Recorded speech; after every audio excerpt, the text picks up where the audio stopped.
Jésus a mis de tous les pécheurs, invite à sa lumière. Viens te réfugier dans tes bassins pour que tu sois sauvé. Jésus l'ami de tous les pécheurs, appelle bien à lui. À toi la vérité s'attendait, tes combats pour te lire. Attention aux ténèbres dehors, attention à la mort, attention aux pièges du malin. Christ t'attend, viens lui.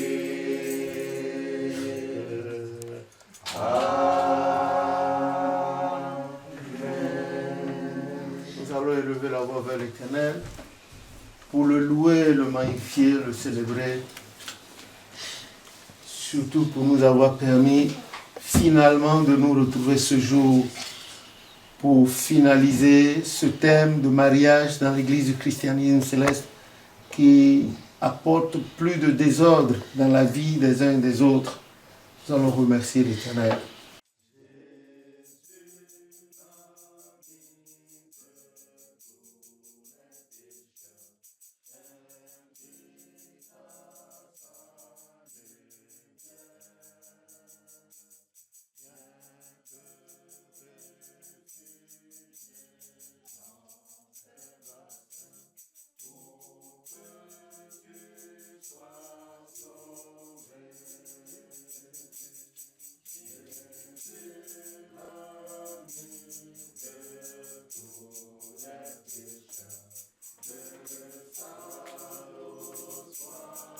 Nous allons demander également à l'Éternel de chasser de nos cœurs, de nos vies, ces esprits qui nous rendent instables.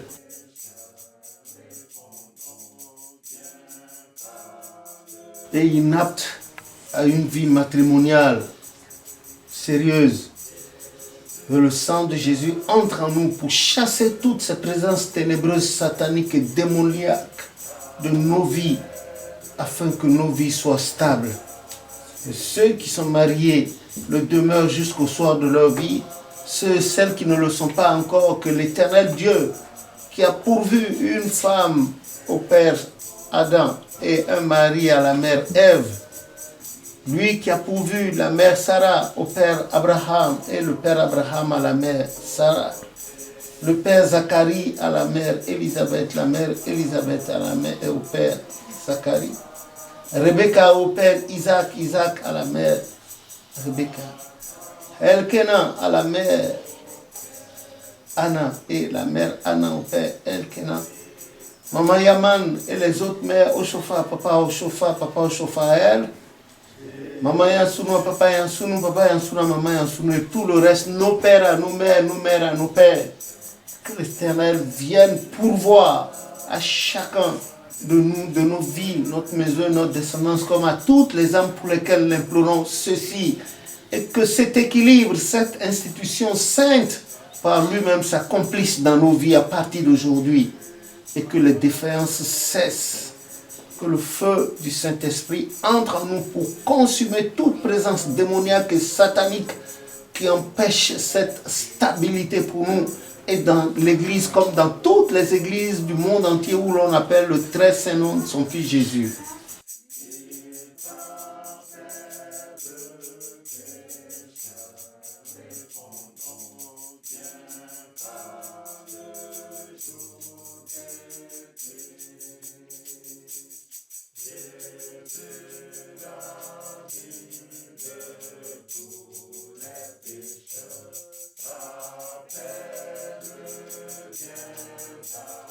qu'il prenne tout de nous, nos défauts, tous nos défauts, que le sang de Jésus nous délivre de tous nos défauts et qu'il nous donne plus de qualités spirituelles, que nous continuons d'appartenir au Seigneur jusqu'au soir de notre vie.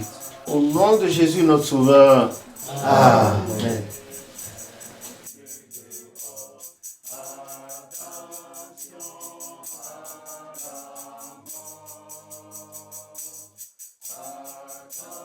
Ça a avantage quand c'est l'âme sœur, voulue par Dieu. Ça déstabilise quand c'est une aventure qui se transforme en mariage. Les conditions préalables ne sont pas réunies pour que cela se passe. Et l'union se fait à base d'un coup de foudre, d'un premier coup de rein, et on dit qu'on s'aime. Les deux se mettent ensemble, ils font des enfants, et après quelques années, l'homme ne veut plus sentir la femme ne peut plus sentir l'homme, et c'est la désillusion totale. La femme, généralement, elle est perdante, elle se retrouve avec les enfants sur le dos. Le père, il est peinard de l'autre côté. Lui aussi, parfois, c'est lui aussi qui se retrouve avec les enfants, parce qu'il y a des mères qui choisissent d'abandonner les enfants. Également, ou bien finalement, les enfants sont à la DAS, pour l'Europe surtout, principalement les hommes de la France, mais en Afrique, c'est les orphelinats, où c'est des enfants abandonnés qui se retrouvent sous les ponts, ou dans les rues, ou dans les places du marché, et c'est la délinquance potentielle. Et vous savez, tout son corollaire avec la drogue, la prostitution, les assassinats, l'irascibilité. Que le nom de l'Éternel soit béni. Amen. Ce vœu-là, nous ne le souhaitons pas pour les nôtres, ni pour les autres également. Nous souhaitons que l'Éternel Dieu rétablisse l'équilibre dans nos vies et que le vrai mariage, l'amour que nous avons pour notre Seigneur, se répande également dans nos cœurs pour nos épouses et pour nous-mêmes. Et que le nom de l'Éternel soit béni. Amen. Donc, à la paroisse Villeneuve-Saint-Georges, le 8 avril dernier, nous avons commencé ce travail sur le thème mariage. Il y a eu un peu de bruit, notre technicien ne s'est pas retrouvé. Il reste une partie là, mais il y a une bonne partie qui a sauté parce qu'il paraît qu'entre-temps, les gens avaient débranché à son insu l'appareil. Donc aujourd'hui, nous allons prendre tout notre temps, nous allons parler et on va finir cela à travers des questions. Parce que si je dois me lancer là-dedans également, je risque de faire comme la dernière fois. Après 4 heures de speech, il a fallu que vous m'arrêtiez, sinon je ne savais même pas que j'ai parlé pendant 4 heures. Que le nom de l'Éternel soit béni. Amen. Voilà pourquoi nous sommes réunis cet après-midi pour en parler. Et ça va aller partout, comme les gens appellent, écrivent déjà pour en parler. Ça va aller partout, ça va aider. Parce que ce problème-là, ça salit le nom de notre Église. Il faut que ça s'arrête. Il faut que les gens connaissent la vérité sur le problème matrimonial de notre Église. Il faut que les gens arrêtent d'inventer, de l'intérieur comme de l'extérieur. Il faut que les gens arrêtent d'inventer.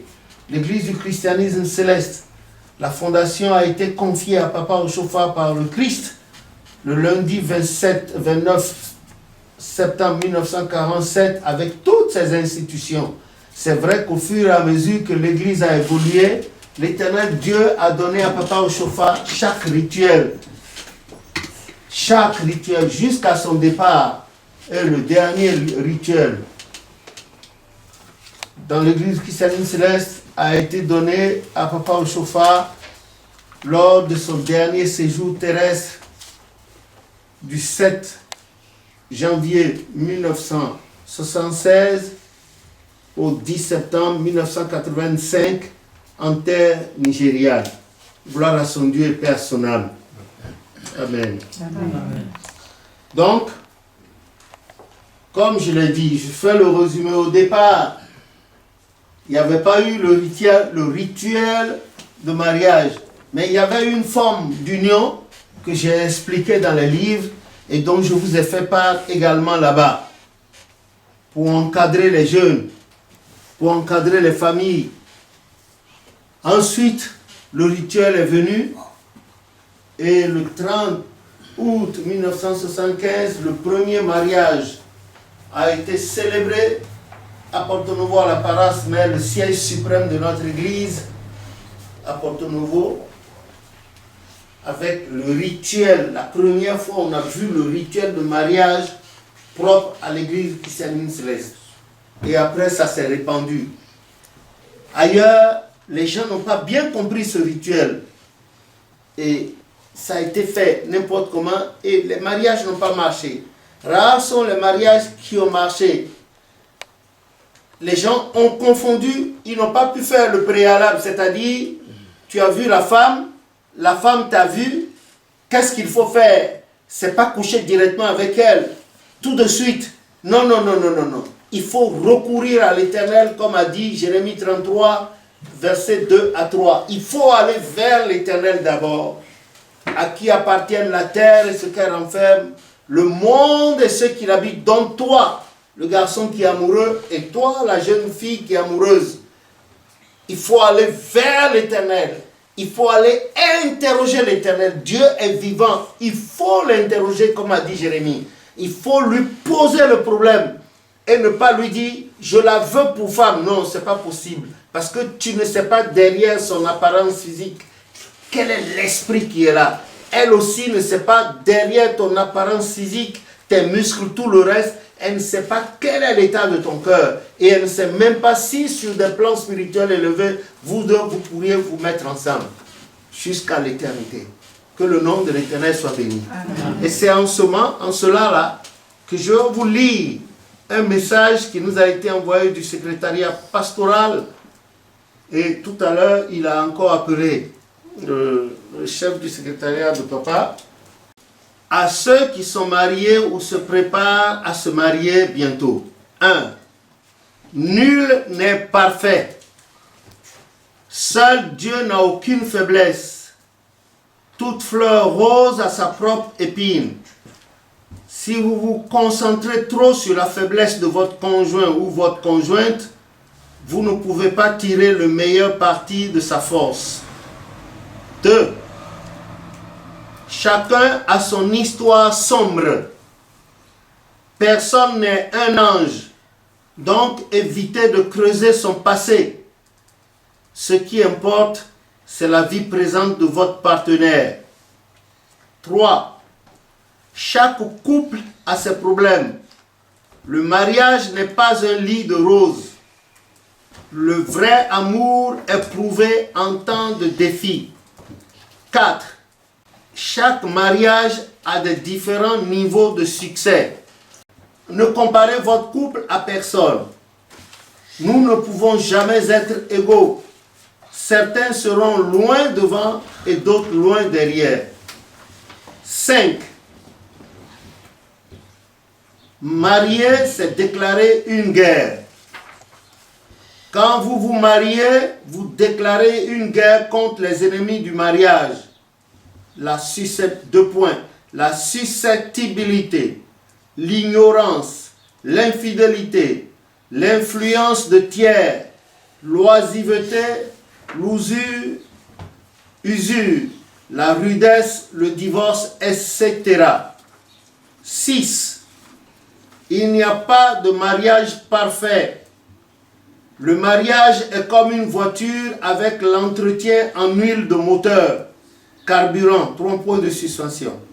Si ces parties ne sont pas entretenues correctement, la voiture va tomber en panne quelque part le long de la route et exposer les occupants. 7. Vous ne pouvez pas avoir la personne idéale que vous désirez. Le mari ou l'épouse est comme une matière première à chacun de mouler l'autre pour en faire un bon conjoint. 8. Se marier, c'est prendre un risque. Vous ne pouvez pas prédire ce qui va se passer après le mariage. comme la situation peut changer, donc ayez une marge de tolérance. Par exemple, la grossesse peut ne pas venir ou venir tard. Vous l'avez épousée à cause de sa minceur, mais elle devient grosse après la maternité. L'un peut perdre son travail, etc. 9. Le mariage n'est pas un contrat, il est permanent. Le mariage a besoin d'engagement total. L'amour est la colle qui unit un couple. Pour un oui ou un non, ne pensez jamais au divorce. Ne jamais menacer votre conjoint de divorce. 10. Chaque mariage a un prix à payer. Le mariage est comme un compte bancaire. C'est l'argent que vous déposez dans votre compte bancaire que vous pouvez retirer. Si vous ne déposez pas l'amour, la paix et les soins dans votre mariage, vous n'aurez pas une maison bienheureuse. Que Dieu nous bénisse, paix dans les cœurs. Amen. Donc voilà le message qui a été envoyé depuis le secrétariat francophone pastoral de l'Église. Et c'est tombé à pic dans la dernière partie de cette conférence concernant le mariage. Et lui-même, il a appelé tout à l'heure pendant au moins une demi-heure. Et il a demandé de vous dire que Dieu vous bénisse. Amen. Pour cette partie de la conférence. Que le nom de l'Éternel soit béni. Amen. Donc, en résumé, avec tout ce que j'ai commencé par dire le 8 avril dernier, jusqu'à ce jour-ci, voilà le résumé. Pour qu'il y ait un bon mariage, il y a un préalable d'abord. Il faut aller vers l'Éternel qui a créé les cieux et la terre, qui a créé l'homme et la femme. Il faut aller vers lui pour savoir si les deux âmes-là pourront cohabiter par la suite. Il faut entrer en prière, et je vous ai donné cette technique-là de prière pour savoir si celle pour laquelle votre cœur bat ou celui pour lequel votre cœur bat peut rester votre époux jusqu'au soir de votre vie. Le mariage, c'est pas pour 1 an, c'est pas pour 5 ans, c'est pas pour 20 ans, c'est pour toute la vie. Et là-dedans, il y a les forces invisibles qui viennent extérieurement influencer, surtout les forces du mal. Et je vous ai cité le passage de Genèse chapitre 6, où les fils de Dieu avaient trouvé que les filles des hommes étaient belles et ils en avaient prise pour femmes. Et depuis lors, l'Éternel, gloire à son nom, a dit que non, son esprit n'habitera plus en permanence avec l'homme, car le cœur de l'homme est porté vers le mal en permanence et que désormais ses jours seraient de 120 ans. Avant qu'au temps de Moïse, avec le psaume 90, ils nous disent que c'est 70 ans et pour les plus forts, 80 ans. Ces forces du mal que la science moderne ignore, ces forces du mal dont ne tiennent pas compte les scientifiques et les philosophes actuellement, interfèrent dans les ménages et interfèrent négativement. C'est le phénomène de succube et d'incube. Voilà pourquoi il faille aller forcément vers l'Éternel et déposer sa requête pour savoir si effectivement derrière ce beau corps que l'on voit, le corps de l'homme ou de la femme, est-ce que ça pourra aller jusqu'au mariage? Le mariage va-t-il durer? Etc. etc. Ceux qui refusent de le faire, ils arc-boutent, ils arc-boutent en chemin, leur ménage arc-boute, chemin faisant, et la femme, elle s'en va, l'homme s'en va. Si ça ne finit pas par la fusillade, le coup de couteau, les blessures, etc., etc. Que le nom de l'Éternel soit béni. Amen. Donc, l'église du christianisme, c'est là, je vous ai expliqué le mariage là-dedans. Il y a des démarches préalables. Quand on a su que spirituellement ces deux âmes peuvent aller ensemble, ça ne veut pas dire qu'il n'y ait pas des écueils en chemin. Non, les forces du mal sont là. Et il y a ce qu'on appelle les malédictions générationnelles. Les malédictions générationnelles, c'est des fêtes de famille. Il y a la génétique également. Et il y a l'individu, son karma. Donc tout ça, il faut en tenir compte pour se mettre ensemble. Et comme le disait une partie du message que je vous ai lu, on dit, en chemin, il se pourrait qu'il y ait d'accident. Cet accident dont on parle ici, ce n'est pas accident de voiture. Non. La femme, elle peut grossir subitement. Dérèglement hormonal. Oh, l'homme l'avait prise svelte. Et par suite d'un dérèglement hormonal, elle devient une pétasse. Grosse, immensément. Ce n'est pas pour une raison nécessaire et suffisante pour la laisser tomber. Ou bien elle était grosse et elle a fondu subitement. On ne sait pas. Ou bien ses menstrues se sont arrêtées depuis un moment, ou bien ses menstrues ne se sont pas arrêtées. Tout le temps, elle peut faire 3 fois des menstrues par mois. Il y en a qui font des menstrues pendant des années, non-stop. Ça veut dire que le mari ne peut pas faire l'amour avec sa femme. Et donc, il va au dehors.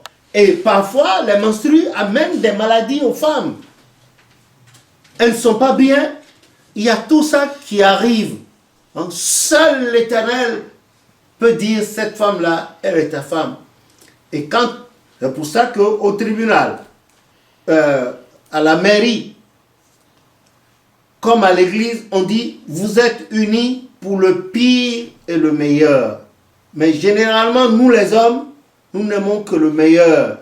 Et quand le pire vient, on refuse et on devient des lâches et on abandonne. Que le Seigneur chasse de tels esprits de nos vies. Amen. Et des ménages des uns et des autres. Amen. Afin qu'il y ait la paix. Amen. Et que les enfants d'aujourd'hui soient les meilleurs citoyens de demain. Que les pères d'aujourd'hui soient les bons citoyens d'actualité. Et que ceux qui vont venir après soient les meilleurs citoyens, les meilleurs devanciers de l'église du christianisme céleste. Amen. Donc je viens de résumer ce que j'ai dit jusque-là. Donc on va terminer. Et on va terminer, c'est par des questions que nous allons terminer. Si les questions interpellent les thèses de Papa Ochofa pour l'église, pour le mariage dans l'église du christianisme céleste, ou bien des exemples de mariage que vous avez vécu tandis que vous n'étiez pas encore chrétien céleste, ou tandis que vous l'êtes, donc on va en discuter et on va se référer à ce que la Bible en a dit et ce que Papa Ochofa a dit pour pouvoir éclairer tout le reste afin que le désordre de ce côté-là soit étouffé dans l'église à jamais. Et que nos filles, par la grâce de Jésus, ne soient pas des mères, filles, mères d'enfants, des filles mères avec plusieurs garçons, ou bien des pères avec plusieurs femmes, etc., etc. C'est-à-dire les erreurs que nous avons faites dans le passé, qu'elles ne retombent pas sur nos enfants et sur notre descendance. Au nom de Jésus, notre Sauveur. Amen. Vous avez la parole. Alléluia. Alléluia. Alléluia. Alléluia. Maman, mettez bien le micro qu'on vous attend. Oui, merci beaucoup, papa. Merci pour tout ce que nous avons entendu. Et ma question, c'est que nous avons entendu aussi que la base de tout ce que nous devons entreprendre, y compris le mariage, et surtout le mariage, qui est important et ce qui nous préoccupe aujourd'hui, c'est de nous délivrer de l'esprit de succube et incube. À ce moment-là, à quel moment il faudrait faire cette délivrance? Est-ce que c'est lorsque les jeunes gens veulent s'unir ou bien c'est après l'union? Écoutez, je vais vous donner un exemple simple du phénomène de succube, d'incuba ou de succuba. Il y a certains qui dorment, même pas la nuit, en plein jour, ils dorment, les hommes, et puis ils se mouillent, ils font une pollution. Vous savez que c'est dit dans Lévitique et dans Nombre. Voilà. Voilà une forme d'attaque d'esprit. Il y a des femmes aussi, elles somnolent et puis elles sentent que quelqu'un est en train de les doigter et puis elles se mouillent. Il n'y aura jamais un équilibre matrimonial. Jamais. Et ce phénomène, c'est dans l'église. Même ceux qui vont dans le Saint des Saints. J'ai commencé par faire ce travail-là. Dans le temps, j'étais un peu disposé. Et on faisait ça avec des devanciers. Papa, chauffeur, lui, il ordonnait. Moi, je n'ai pas cette force-là pour ordonner. Mais je sais qu'il y a des trucs, des substituts qu'on peut acheter ou bien on peut aller donner. Faites comme ça, faites comme ça. Mais soyez sincères avec l'Éternel. Et l'Éternel opérait le mieux. Certains ont été délivrés, certains ont été délivrés, d'autres non. Ça leur regarde. Parce que si vous n'êtes pas sincère, on peut vous faire les meilleures cérémonies du monde, vous demeurez là. Voilà. Et moi, j'avais appris de... Non, laisse tout ça. Non, c'est ça. Il faut commencer par... Il faut que vous ouvriez à votre chargé de parole à la main. Quand vous dormez, vous constatez des trucs. Si vous vous taisez là-dessus, vous avez prié, hein, le Satan est fort. Aucun d'entre nous n'a le pouvoir de chasser Satan. C'est Jésus-Christ qui chasse le Satan pour nous. Oh, le cœur est surchargé. Comment? C'est pas possible. Écoutez, cette clé a été faite pour entrer dans une serrure. Elle est libre. Vous mettez dans la serrure, tout de suite ça va prendre. Mais vous prenez la clé, vous collez du chewing-gum ici, ça va entrer dans la serrure. Alors, c'est le cœur aussi, comme ça.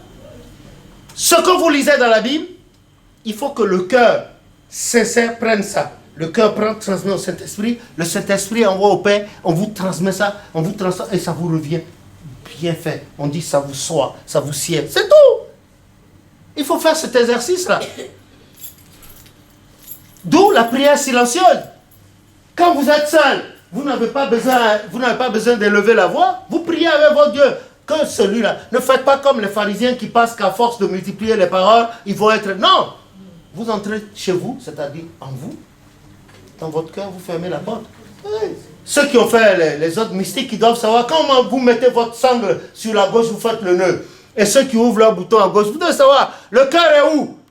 Ah, vous fermez le cœur là, vous mettez la sangle là-dessus. Mais vous êtes ronde en haut. Tout simplement parce que vous êtes une femme. Ce n'est pas écrit devant vous. Vous êtes marié, vous n'êtes pas marié. N'importe qui peut vous faire la cour. Et c'est à vous de faire attention. Parce que vous êtes compliqué, les plis de vos soutanes. Hein? La maman. Oh. Si plaît à Dieu, on va se rencontrer encore. Cette fois-ci, je ne parlerai pas. Vous allez poser des questions. Ça va être des questions seulement et puis je vais répondre. C'est pour ça que je vous ai demandé. Oui. Maman, je vous ai dit non. J'ai dit, vous voulez qu'on commence avec des questions et puis je réponds au fur et à mesure. Parce que quand moi je veux exposer là, je suis Didi Longueur. Vous avez compris. Donc, voilà, c'est ça. Bon, maintenant, si la chance que vous avez, votre chargé de parole, c'est visionnaire. Vous dormez. Et c'est dans le sommeil. Écoutez bien ce que le message dit. Joël 2, 28 dit, dans les derniers temps, dit Dieu, je répandrai mon esprit sur toute chair. Vos fils et vos filles prophétiseront. Vos jeunes gens auront des visions et vos vieillards des songes. Si l'Éternel a fait parler un âne, est-ce qu'un âne a parlé, oui ou non? Oui. L'âne de si un animal a ouvert l'Éternel a ouvert la gueule d'un animal et l'animal s'est adressé à son maître, l'homme qui a été créé à l'image de Dieu, l'Éternel va lui parler. Job 33 à partir du verset 14. Maintenant, si vous dormez sur votre couche, vous sentez quelque chose, ou bien à l'intérieur de vous, des trucs comme je viens de dire, vous avez aucun homme n'est là, et vous sentez que quelqu'un est en train de vous toucher, ça c'est déjà la présence de ces esprits. Il faut en parler à votre chargé de parole et à maman. Et lui, il va consulter l'Éternel pour vous. L'Éternel dira, si vous êtes sincère, l'Éternel lui dira, si c'est à maman, l'Éternel... Et puis, allez, il y aura des séances de délivrance. Voilà. Dans l'église chrétienne céleste, il y a des séances de délivrance, séances verbales qui finissent par des bains de délivrance. Voilà. Ou bien si c'est à maman, vous parlez, maman appelle le chargé en même temps, dit, ah, viens écouter ta fille. Il ne faut pas voir si vous avez honte, mais ces esprits-là, ils vont nider en vous tout le temps. Ils vont nider en vous, vous allez donner des enfants à des esprits et ça ne marchera pas. Il faut la délivrance. Vous pouvez avoir votre délivrance même avant de rencontrer l'homme de votre vie. Parfois, si vous n'avez pas cette délivrance et que vous avez l'homme de votre vie, il y aura toujours un esprit là. Vous voyez des femmes choses là, honnêtes, qui sortent avant de venir et rencontrent un homme et passent à la chambre d'hôtel. Ce sont ces esprits. J'étais avec un de vos chargés de paroisse. On était à l'arrêt. C'est pas possible. On était à l'arrêt, je parlais avec lui, et puis il y a d'autres personnes. Heureusement pour moi, j'étais à l'arrêt. On a vu une femme blanche là, sortir d'un jardin et courir directement sur moi, se jeter sur moi, et voulait m'embrasser coûte que coûte, en plein jour. Le chargé a dit, ah, mais ça, il bégaye un peu, il dit, mais c'est quoi, j'ai roué.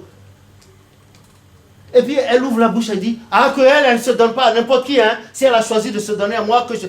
Elle m'a fait des histoires, je ne la connais pas, maman. Ce sont ces esprits-là qui font ça. Et ils sont partout, en tout. C'est pour cela que je vous ai exhorté au nom du Christ de ne plus accuser quelqu'un. Ce sont ces esprits, ils sont là en permanence. Ils ne veulent pas aller au jugement seuls. Ils veulent partir avec ce que Dieu a créé. C'est pour ça qu'il faut faire attention. Faites attention à tout. Vous avez préparé votre nourriture. Il faut prier avant de manger. Vous êtes en train de manger. Dans le cœur, les prières continuent. Vous finissez de manger, dans le cœur, vous remerciez l'Éternel. Vous voulez vous lever, vous appelez Jésus dans votre cœur. Vous voulez vous asseoir, Jésus. On a vu des gens vouloir s'asseoir et tomber mourir. On a vu des gens vouloir se lever et tomber mourir. Et là, on a besoin de Jésus en tout moment. Il n'y a pas d'interruption. Tout le temps, c'est cet exercice que vous allez faire. Chez vous, partout, en tout moment. Vous marchez, vous développez les relations dans le cœur. Dans le cœur. Commencez l'exercice aujourd'hui, dans votre cœur, et vous allez voir. Banalement, hein, le Satan vient faire son truc. Allez, le Seigneur le balance, vous ouvrez votre porte. Vous allez là où vous voulez. C'est tout. Comment nos enfants vont aller pour des interviews, ils vont revenir et ils n'ont pas de lettre de comment on dit? D'embauche. D'embauche. C'est pas possible. Comment ça? Oui. C'est pas possible. Oui, allez-y, dossier. Allez, bon. Alléluia. Il y en a plusieurs. Ah oui, allez-y. Pour le mariage, j'aimerais que tu nous commentes les noces de Cana. J'aimerais que tu commentes. Maintenant? Oui. Non, c'est pas possible. Si. Non, ça va prendre le... En gros, c'est pour dire quoi? C'est pour dire que il y a deux jeunes gens qui se marient et qui invitent qui? Jésus pour venir assister à le mariage. C'est pour dire que c'est la première démarche de tous jeunes gens qui veulent se marier. Parce que c'est écrit pour que nous, on en tienne compte. Oui ou non, papa? Oui, bien sûr. Voilà, donc c'est la base de tout mariage. Et l'histoire des esprits cubiques ou carrés, ça c'est vrai. Mais Jésus a donné une réponse dans l'évangile. Jean 2:2, il dit, il y a deux jeunes gens qui l'invitent et Jésus vient assister à notre mariage. Jésus est allé et il a transformé de l'eau en vin. Pourquoi ce jeune couple a invité Jésus?